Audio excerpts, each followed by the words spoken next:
The earlier you are, if somebody's giving you money, you should take it. But at the same time, someone once told me that the moment you agree on a price is when the real negotiation starts. Because the terms, the expectations that we're discussing, that really should be the main points of a negotiation and agreement.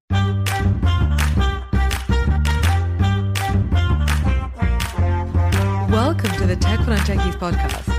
I'm your host, tech entrepreneur, executive coach, and Chicago-based MBA, Sophia Matveeva. My aim here is to help you have a great career in the digital age. In a time when even your coffee shop has an app, you simply have to speak tech.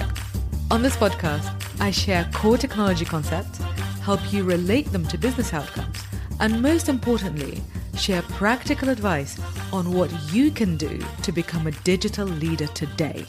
If you want to have a great career in the digital age, this podcast is for you. Hello, smart people. How are you today? Today, we have a lesson that is useful for both founders and investors because we are going to hear from Jeffrey Fidelman, founder and managing director of Fidelman & Company, and that is an investment bank for early and mid-stage companies. It's actually one of Inc.'s list of America's fastest growing companies, so quite impressive. And Jeffrey himself has worked at big investment banks like Morgan Stanley and was also a partner at an early stage venture fund. And I don't want you to think that this is a typical fundraising tips for founders episode because I hate those. I think much of the content on fundraising out there is really condescending, and it feels like a person with money telling a person desperate for money what to do. I don't want to be part of that because this leads to unhealthy dynamics for founders who are fundraising and then creates lots of weirdness when you actually do have investors. And in this episode, you will hear me sharing some of the mistakes that I made managing my relationships with investors. And, it was actually pretty painful, so I don't want you to do the same thing, but it did give me some useful material for Forbes articles. So, if something goes wrong, after I digest it, I can actually create learning content, which goes on this podcast or has gone into Forbes and so on. And you can find everything that I have written for Forbes if you just put Sophia Matveeva Forbes into Google. Anyway, in this episode, you're also going to learn what realistic expectations look like on both sides of the table, so for founders and for investors. And those expectations can be around financial reporting, around how you communicate with each other, or progress updates. We'll also cover how you can use today's tools like AI and no-code to show real traction before you ever raise a round. And one more thing before we get started, I want to tell you about a free class that I'm teaching in September, so in just a few weeks. It's called Build a Startup Without Learning to Code. It is the perfect class for non-technical founders. So if you have an idea for an app or a tech venture, but you're not a developer yourself, then this class is 100% for you.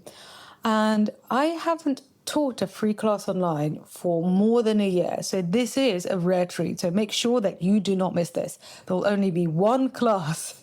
There won't be repeats. So make sure that you register. You can register at techfornontechies.co/free class. That's techfornontechies.co/free class, or join via the link in the show notes. And now let's learn from Jeffrey. Jeffrey, you said that the term investor has been diluted over the last decade. What do you mean by that? I think that the term investor has been diluted over the past decade because, frankly speaking, when you're looking at institutional investors or professional investors in venture, more and more what we have been seeing is people that have not operated businesses, that have not personally invested in businesses and taking on their own risk, climb the ranks of venture capital firms and then are sitting in a seat of power of deploying that capital. And I say the term has been diluted because now we have many clients sitting in front of those investors, having those conversations and getting feedback from non-operating partners at venture capital funds who control kind of the power of deployment of capital, providing feedback to founders who are desperate for that capital that isn't always constructive to them.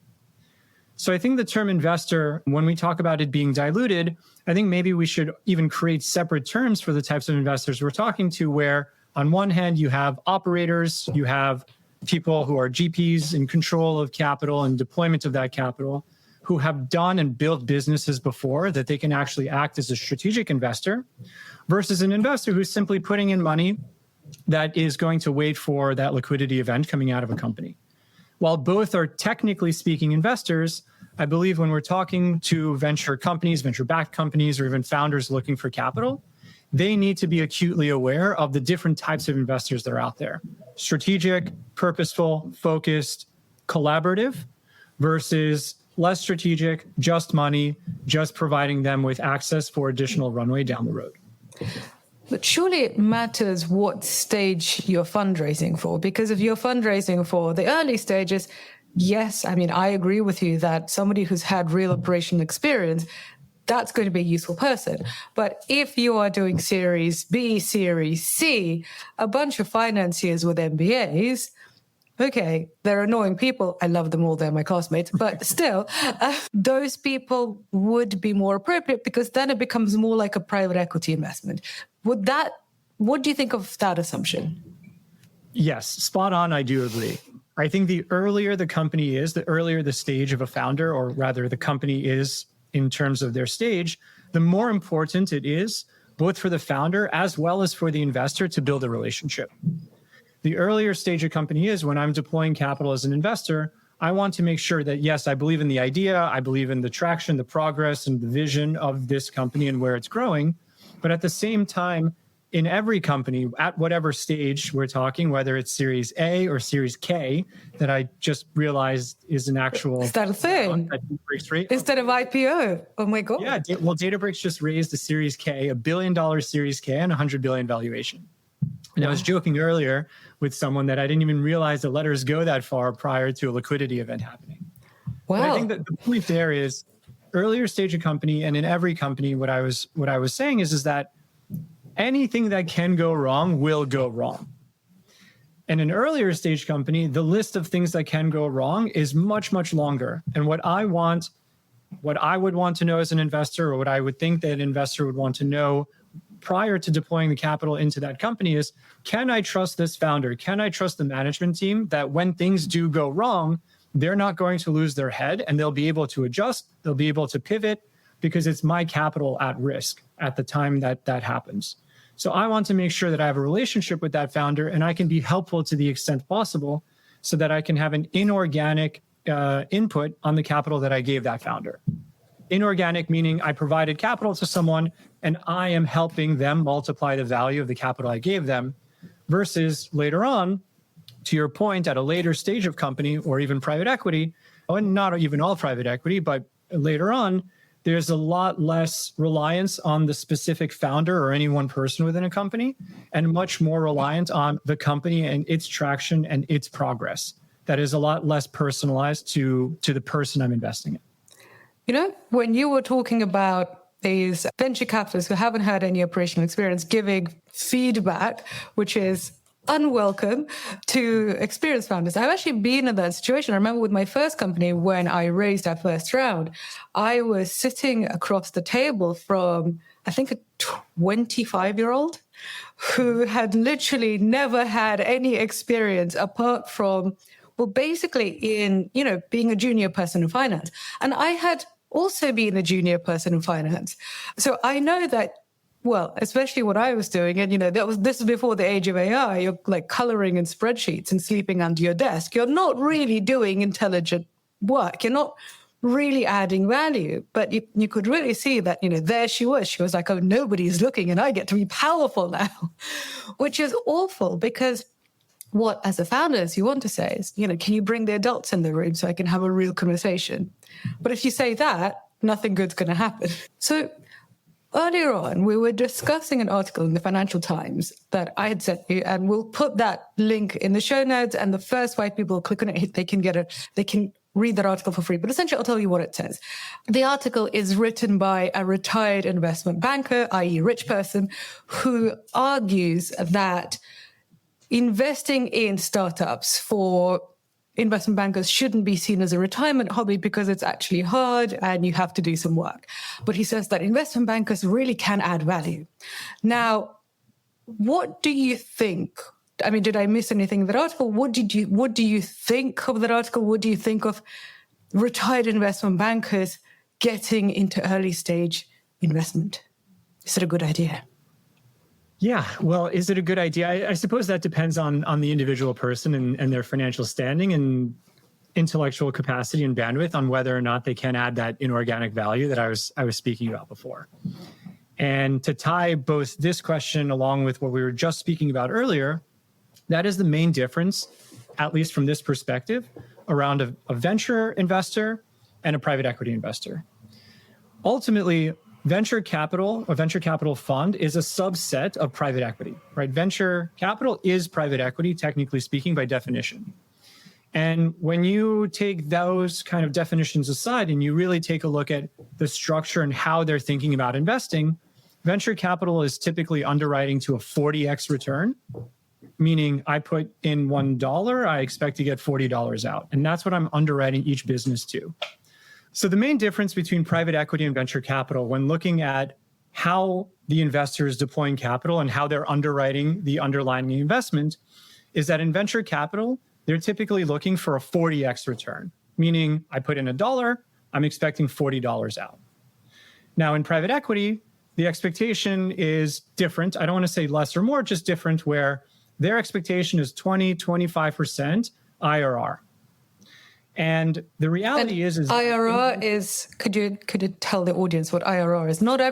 Most of our audience are founders. We do have investors, but most are founders. So I think it's relevant for them to know what IRR is. So IRR is defined by internal rate of return, meaning for every year that goes on over the course of time, I'm looking for something that I can annualize to 20 or 25% return over the period of time that I'm holding it. So if an investment is held for 5 years and I invested $1, I'm looking that over the course of 5 years that I can show a 20% annual return on that dollar that I invested. Mm-hmm. Thank you. And what's important to understand is that on the venture capital side, when they're underwriting to 40x return, they're doing that because of the inherent risk of who they're investing in, or rather what they're investing in. Earlier stage companies carry a lot more risk. There's a lot more chances of a company failing altogether, or maybe returning far, far less than their initial expectations were. So between the failed companies, between the companies returning far less than the expectation is, that's why I consistently have to underwrite to a much higher return, so that the ones that do give me a high return, such as this recent Canva IPO, that made up the entire portfolio of either losses or break-even investments that I've made. Whereas private equity, kind of alternatively, is typically investing in either later stage companies or more mature companies that have proven revenues, that have proven track record and proven progress, so that I know that I'm investing today and there's going to be this value add or growth add that happens over time. And again, I'm generalizing. There's private equity firms that are investing in turnarounds and buyouts and are making a lot more money than 20% IRR, and vice versa. On the venture capital side, there's plenty of funds that are underwriting to much less than 40x return, but their filters or criteria for the actual investment becomes much more narrow when they do that as well. So, but they all say that they add value. So let's get back to our retired banker writing the Financial Times, who says if you do this, think of it as a job, not as this nice retirement hobby. So that's his, one statement. And the other statement was that, but if you get involved, you can add lots of value. You can be really useful because of your experience as an investment banker. And the reason I want to bring this up is that I do know that we do have quite a few people who are working with quite senior corporates, or actually quite a large finance audience who is listening to this podcast because they want to learn about tech investing. And I want to know, what is your opinion of the value that somebody who's only ever worked in finance but been very successful in finance, what value can they add to an early stage tech company? So two questions kind of I'm hearing, angel investment and the difficulty in how one should approach something like that, as well as what value could somebody with a financial background add to the portfolio companies that they're looking at investing. Investing unless you're calling this a hobby, unless you have just some money stored away to gamble, and quite literally gamble, meaning that money is earmarked for you to go to a casino or for you to just throw on to random companies, I would look at it the same way. If your intent is to structurally invest with the mindset of this is work, this is my business, I am in the business of investing, then that very much is and should be treated like a job. When you look at all of these different funds, when you look at professional investors, professional angel investors, they're treating that as work. I have capital. My money just sitting under my mattress is not making me any money. So I'm going to need to actively deploy that capital. And even if it is strategic deployment, or if it is, I want to put money in and sit on my hands and wait for that to accumulate, you still need to treat that as an investment where you have diligence, you have review, you have underwriting, where you understand fundamentally who and what you're investing in. And that will just drive the likelihood of success for you as an investor much, much higher. Because you've done your diligence, you know what you're talking about and where you're putting your money in. You can intelligently speak with your friends at the bar, your friends at dinner, your friends over coffee about, hey, I just invested in XYZ company and actually have something to say about it outside of, oh, it's a really cool widget or gadget or this new AI thing that's going to take off, without fundamentally understanding it. So from an angel investor's perspective, if you are looking to start investing, treat it no differently than you would starting your own business. And it's really that important to do it in that sense. No one is, at least no one I know, and I hate using absolutes, no one that I know or no one that I've ever heard of was just kind of found dumb luck by throwing a bunch of darts at a dartboard and hitting a bullseye. Does it happen sometimes? Sure. But that probably has more to do with network effect, which I'll parlay into, well, how do finance professionals add value? I think that there's two core elements, and there probably are many more beside this, but two core elements that somebody with a financial background can add value to a portfolio company of theirs or an angel investment, or really any entrepreneur that they're familiar with. The first is network. Network is multiplicative the more people you have in investing in a company.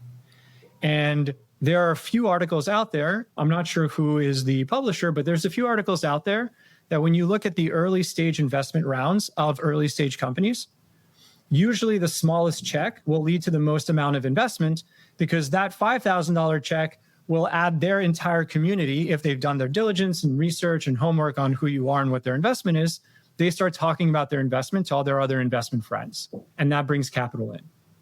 So especially being in finance, your network is a lot more structured around investment than if your background was in marketing or in creative or in CPG or really anything else. So network, bringing your network into it. And aside from, hey, the finance guy or gal has a bunch of money behind them and that's why we want them in, there's also the intellectual capital that you can provide. Many, many founders are really, really good at what they do. Maybe it's engineering, maybe it's marketing, maybe it's design, building a product, going out and selling that product or service. But oftentimes they lack financial knowledge about how to build a model, how to think about valuation, how to structure their next round of financing. So being able to just be that sounding board to a founder or to a management team, having a financial background, I can speak to that personally, where oftentimes we're brought on, we're hired and engaged as a firm, and then I'm separately engaged as some sort of CXO, CSO, CFO, COO. I'm collecting acronyms at this point. But kind of the main common denominator there is I have this financial knowledge. I've seen and been through so many transactions at this point that I can more easily tell our clients or other founders, hey, I've seen this, it works. Or, hey, I've seen somebody else do that and it didn't work out for them, and here's the reasons why. So how can financial professionals or people with finance backgrounds, investment banking or otherwise, how do they add value? Two kind of core elements that I mentioned: the network that they can bring and the multiplier effect, as well as just the intellectual capital that they have about finance in general and structuring and how to raise. Actually, for the audience, if you want to hear what a CFO does in a growing tech company. We had the former CFO of Netflix, David Wells, on this show, and he talked extensively about what he was doing. And I mean, it's Netflix, so it's a really, really cool episode. We'll link that in the show notes. But Jeff, I've also had this experience where I have had investment bankers either wanting to invest in my company or actually having invested, and their expectations of financial reporting were really misaligned with the reality of a 10-people startup. And most of those people, there were developers, there were the marketing team, investor relations, financial analysis, everything else was done by yours truly. Sure. And I actually remember having a conversation with somebody who said, I know exactly what we need to do to, get this next round of investors. And they sent me basically an IPO filing from, I think, Snapchat. I don't remember, but from a tech company that had, basically their S1, which is a big, long legal document that is submitted to the stock exchange before a company registers for an IPO. And they said, well, this is really the kind of thing that you should be doing. And I just thought, absolutely not. Are you crazy? And this is where I think I really want the people who are interested in investing to understand what's realistic and what isn't. Because what I don't want early stage investors to get into is that they think, well, I'm being fooled, or the founders don't want to do the work, or, this is not what I'd been promised. And this is really what I want to dive into, is that as an angel investor, how do you know, kind of how do you align your expectations, especially if you've worked in a corporate where there are departments and everything is organized and there are processes, and then you're speaking to a 5-10 people startup where that's just not going to happen. Right. It's a really good point. I think this brings up an even broader point of expectations in general. I would say that a core tenet of ours at the firm, and we try to pass that to clients, investors, everyone we speak to, is to set proper expectations. If you're setting proper expectations on day one, it alleviates so many problems later down the line. So as an investor, if you're coming into a company and you'd like to invest in them and you have a certain expectation of financial reporting, of communication, of whatever your expectation is, throw it out the window as an expectation and at least ask. At least ask and set the expectation with the founder or with the management team or with your potential investment opportunity that you're looking at or the target that you're looking at. If you are expecting financial reporting, don't assume that just because you expect it and no one has ever spoken about it, that you're going to get those things. I think it's as much a fault of the investor in using you as kind of the anecdotal evidence. It's as much a fault of that investor to have had those expectations, never brought them up to you, and then became frustrated when the expectations that were never voiced are not being met. Now, on the other hand, yes, you're absolutely right. The earlier stage of company, usually the less sophisticated the reporting is. And as you grow, you start having reviewed financial. You'll eventually start having audited financial. You eventually have a full-time CFO who's not focused on fundraising, but more focused on cash management and financial reporting. So it's important to set the expectation also to the investor if you feel that they're expecting something that hasn't been discussed, for you to actually voice that proactively. I've seen so many term sheets actually that start outlining, we're going to be expecting a financial report from you every single month. We're going to be expecting these reports from you every single month or every quarter or every year or whatever the case may be. So it's important to outline those not only in conversation with your investor or from an investor with the potential target investment company, but it's also important to outline those in some sort of term sheet or legal documentation where it's not to handcuff them, it's not to put them into default, but to clearly articulate and outline exactly what the expectations are. And, I think to this point, I want to say to the founders and also to the investors listening to this, that it is okay to say no to the investor because it's a conversation. The investor is not the boss. If you are already, if the money is already invested, you are in some sort of partnership, but the investor is not the boss. And when I first, got investors in my first company, I remember being so utterly grateful because, I couldn't believe that it happened. And I was so thrilled that I didn't push back enough on things that, these people, it wasn't their fault. They didn't really know what to expect. And whilst I thought that what they were asking for wasn't reasonable of an early stage company, instead of saying, look, just look at the team, look at what we're doing. This is what we can realistically do.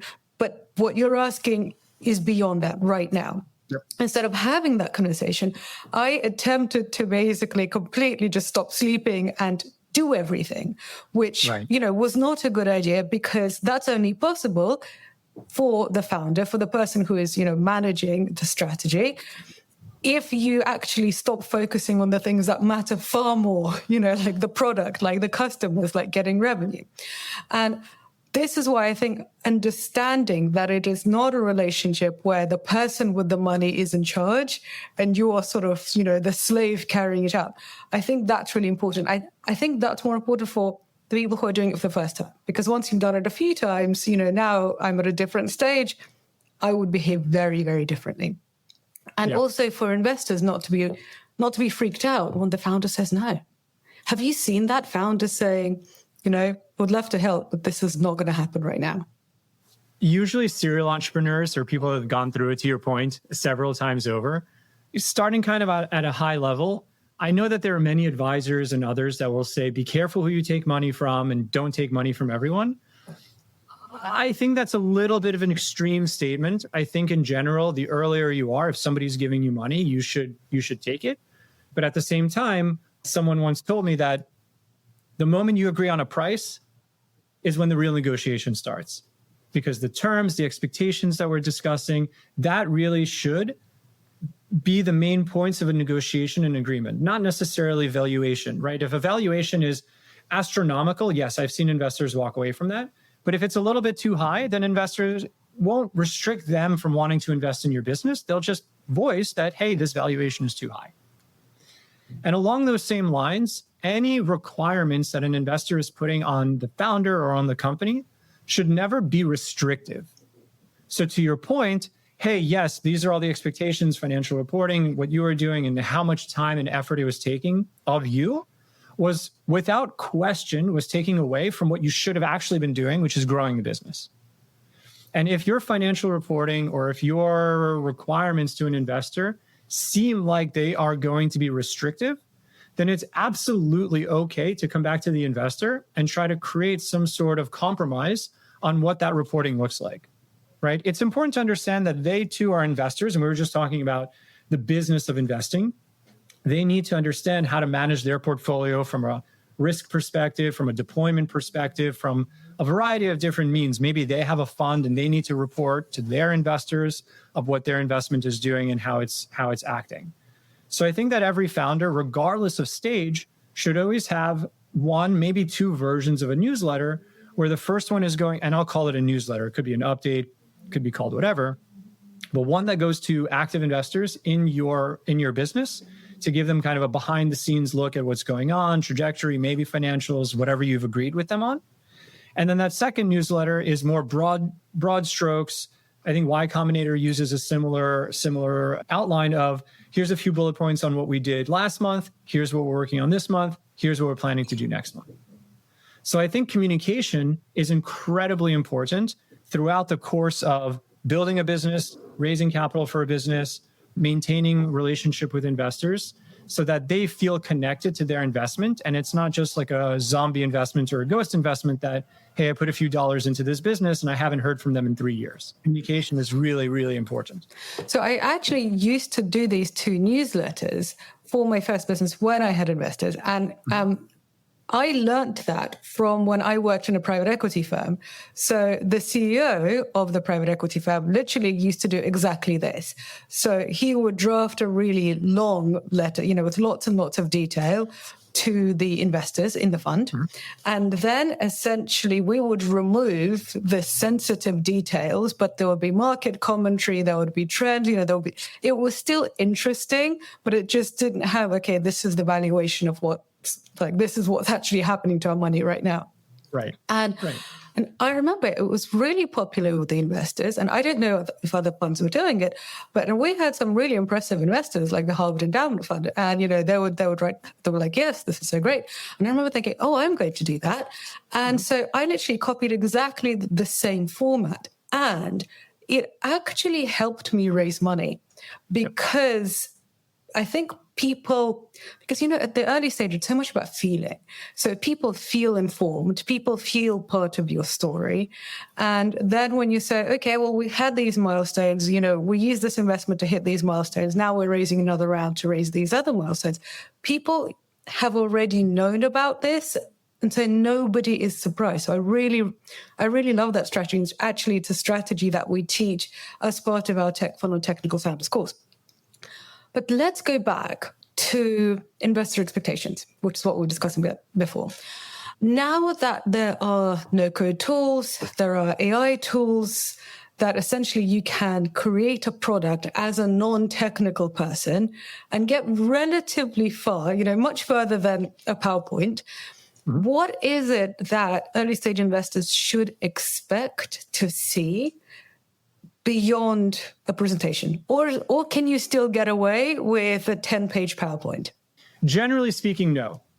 I say generally speaking because you have the woman who left OpenAI raised $1 billion or $2 billion, basically with no product, no revenue.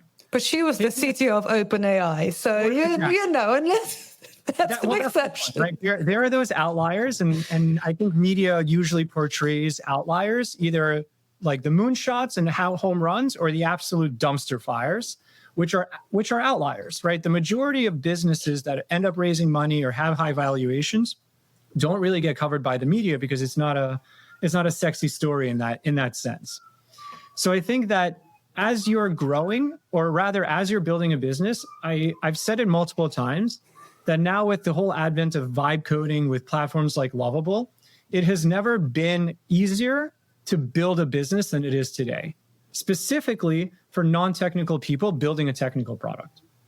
And I'll say that where 10 years ago, plus or minus, I was part of Co-Founders Lab, and you'd go to these meetups to basically find co-founders for business ideas. And there'd be like 10 business people, 20 business people, 1 or 2 engineers. And the moment that we all went around in a circle saying, what do we do and what are we here? The moment an engineer said that they were an engineer, you'd have people flocking at them basically and saying like, I need a CTO, I need a co-founder. And now with a lot of these, they're called vibe coding tools, but between Perplexity and Lovable, I've used many times over, you're able now to build a product at a very low cost with, yes, an investment of your time. And using myself as an anecdote, we were building an internal CRM database workflow type of system. We went out to several development firms, and the best quote, not the cheapest, but the best quote we got for the most trusted source was around $250,000 and 9 months of work. And prior to engaging with them, we went out and I was doing my own research. I stumbled upon Lovable at the time. This is months ago, prior to all their media publications and 100 million ARR. I stumbled on Lovable, and granted a few $100s of subscription and maybe 200 or 300 hours a month and a half later, I was able to build effectively an MVP. And I really want to stress that I have absolutely no technical background. I work with a lot of tech companies, but you asked me to code something way above my head. But what was really interesting is that as I was putting that together, there was such an incredible learning process that I was able to absorb in terms of what the architecture needs to look like, how everything needs to move around. So that by the time I was done with this, we'll call MVP, no, I was not able to complete it into a commercial form just because of authentications and APIs and database setting up. But I was able to effectively take what I built within a month or two for, let's say, $300 of Lovable subscription and pass it off to a developer, a development team, and say, hey, just commercialize this, build this and commercialize it for me. And that ended up reducing my cost 10x. I mean, we're maybe 10, 12K into it all in. And we have a product that we're using internally right now. And by commercialize, you mean connecting it to the tools that you need. So connecting it via APIs, not commercializing, okay, here's my thing and go sell it. Correct. Right. So saying like, sign in with Google, sign in with Microsoft, those authentications, building out the actual database schema and loading the content in there. That's something that I knew enough of what we needed, but not enough to kind of sit and do it myself. And this is all, by the way, within the past 30 to 60 days. I have no doubt in my mind that you give it another year, and if I had been doing this from a year from now, I probably could have gotten 99% of it done through a vibe coding platform.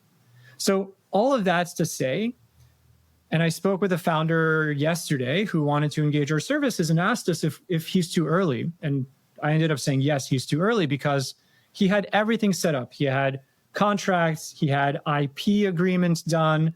It was for like an AI companion type of company. And all of his ducks were in a row. And he's like, Jeff, I just need to raise money to build an MVP. And I gave him a very candid response that is no longer acceptable in today's market. Unless you're working in biotech, unless you're working in deep tech, unless you're working in an industry or on a business that requires a ton of capital just to get an MVP set up, if you're building anything outside of that, which is most other things, there's no reason why you cannot finance and build, at the very least, an MVP inside of a vibe coding platform on your own prior to going to raise capital.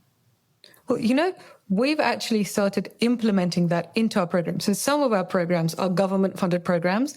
And essentially, if a government invests in people taking a program, they want to see results. They basically ask us, okay, well, who graduated? And so we needed to create a kind of marking system of, okay, what does graduation look like? And in a lot of other similar government programs, essentially, they want a pitch presentation. But I said, that's not what the market is now. We could have, maybe done that earlier, although it's a course on making products, so that's not so relevant. So essentially, what we said instead was that we need to see some sort of test product. It can be a prototype, it can be an MVP. It doesn't matter if it holds data, because, that can be hard depending on what you're doing. But it needs to be an actual thing where, if it's an app, you should have some screens where you can swipe and there's a little bit of interaction, because it's not really that difficult to do. And as far as I could see, we were the first government-funded kind of accelerator program that was asking for this, whilst everybody else was still asking for presentations. And I was seeing that investors have really, really moved on. And also what's good news, I think, for founders is that I'm seeing fewer investors saying, you don't have a CTO, come back to me when you found one. Because that used to be a huge, huge barrier.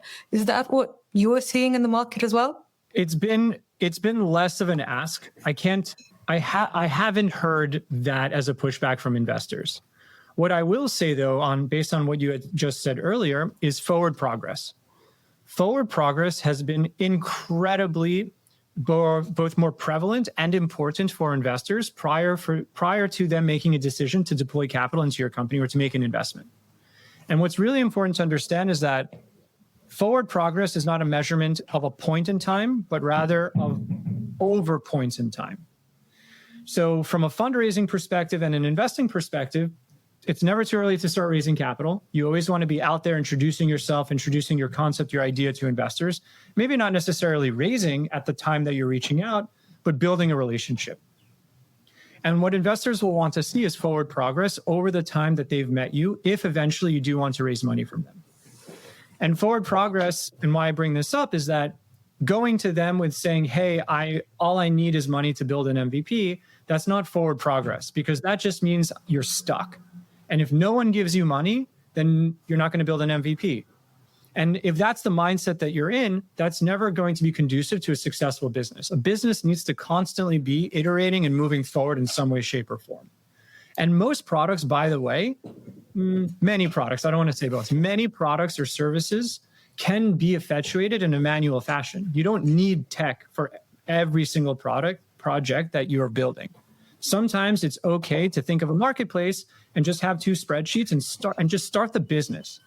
Because over time, you'll see what works, what doesn't work, and you'll be better informed about the type of product you want to build, rather than building a tech product for a market that doesn't really need that solution, or that solution isn't applicable. So thinking about kind of going back to my point around forward progress, and even further back to when we were talking about the newsletters, and you mentioned that helping you raise capital, sales 101 is that you need to have about 7 touch points with someone before you make a sale. Investment is not any different. So your first outreach to them, you schedule a call, you have the call, you send them 2-3 months of newsletters, and all of a sudden you're on 6 or 7 as a touch point. And that's when you're going to end up closing that investment. So going out to someone on a first call and trying to close them on that capital, maybe it worked in 2020, 2021, maybe it worked prior to that in certain edge cases or outlier cases.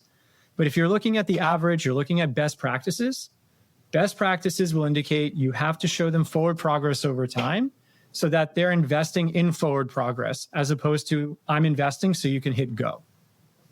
Well, so thank you so much for these insights, because I think the people who have learned from this are the people who are interested in investing, people who want to raise money, people who are trying to raise money, and also I think people who have sat across as an investor and what they should really be asking for, and that actually it's sometimes okay for founders to push back, and sometimes that is the reality.